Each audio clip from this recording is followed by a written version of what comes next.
Hey y'all, it's entry number 19 of this off-season series where we discuss a different player's fantasy value each day as a group.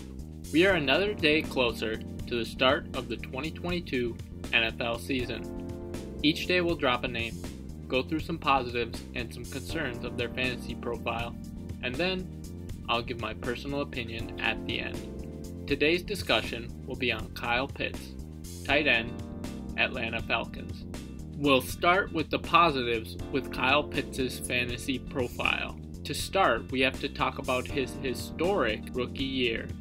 Kyle Pitts was billed as a generational tight end going into the 2021 NFL Draft and has gotten off to a pretty good start thus far. The fourth overall pick in the 2021 NFL Draft became just one of 27 players in NFL history to finish with over 1,000 receiving yards in their rookie year, according to StatMuse, and was just one of 3 tight ends to go over 1,000 receiving yards alongside Mark Andrews and Travis Kelce. That's insane for a rookie. In fact, prior to Pitts in 2021, there had only been one rookie tight end to go over 900 receiving yards, Mike Ditka, in 1961. Pitts is clearly a special player and will have a great opportunity to build upon his numbers in year 2. Next up, we have to talk about how Kyle Pitts has a tight end friendly coach. Falcons head coach Arthur Smith has featured his tight ends more frequently in the passing game than your typical coach over the course of his career as an offensive play caller. By having an offensive-minded play caller who prioritizes the tight end position in the passing game, it will raise both the floor and upside of Kyle Pitts. Air yards and unrealized air yards.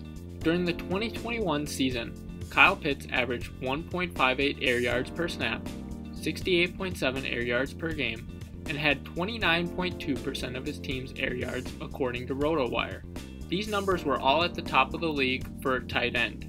According to Player Profiler, Kyle Pitts also had the 5th most unrealized air yards among tight ends, with 412 last season, which suggests that there may be some room to grow still.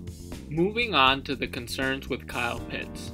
To start, we have to talk about how he has a subpar quarterback.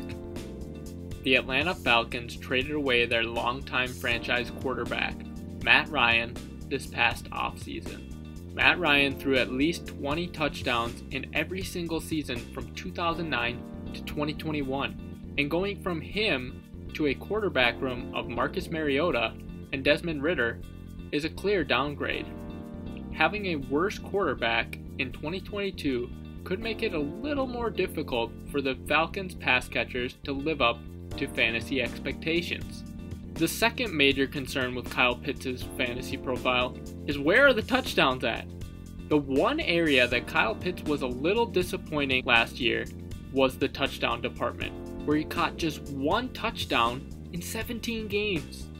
His red zone usage was pretty mediocre for top tight end standards, as he ranked just 8th among tight ends in red zone targets with 16, according to NFL Savant.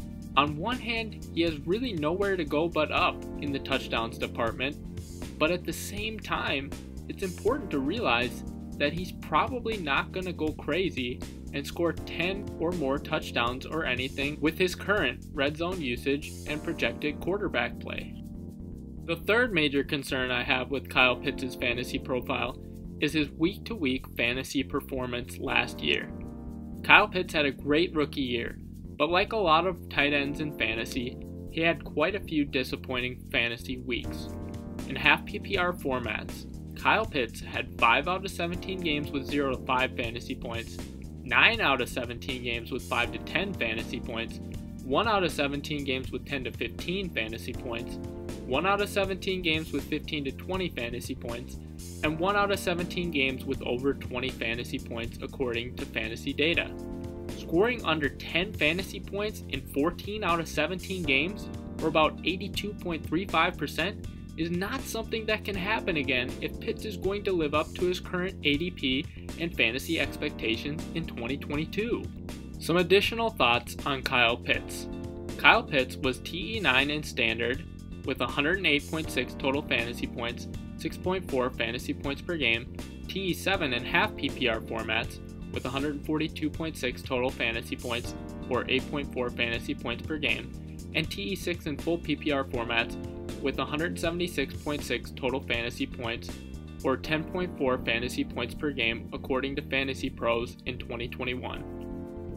Kyle Pitts scored the most fantasy points by a rookie tight end since 1989. Kyle Pitts had 313 yards after the catch in 2021 according to Pro Football Reference. The last major thing we have to wonder about with Kyle Pitts' fantasy profile is how will the addition of first-round wide receiver Drake London impact Pitts' usage and overall numbers. Personal opinion, Kyle Pitts is currently going off the board as TE3 about pick 43 overall on ESPN and TE3 about pick 40 overall on Yahoo. I think he will be the best tight end in the league pretty soon, but it's hard to move him above Travis Kelce and Mark Andrews right now, since they are also top receiving options on their teams and have much better quarterbacks throwing them the ball.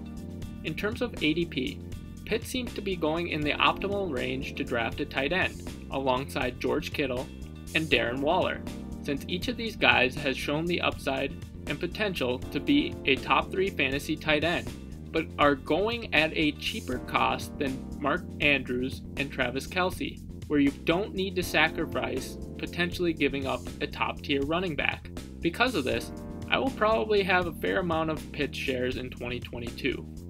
For each of these entries, we highlight a charitable cause or organization that the player is passionate about. Today's link is for Kyle Pitts' My Cause, My Cleats in 2021, which was for the Boys and Girls Club of Philadelphia. Here's a link to that organization below. And that's it for today's entry. If you have a player that you'd like to see covered in the video format of the A Player a Day series, drop a comment below.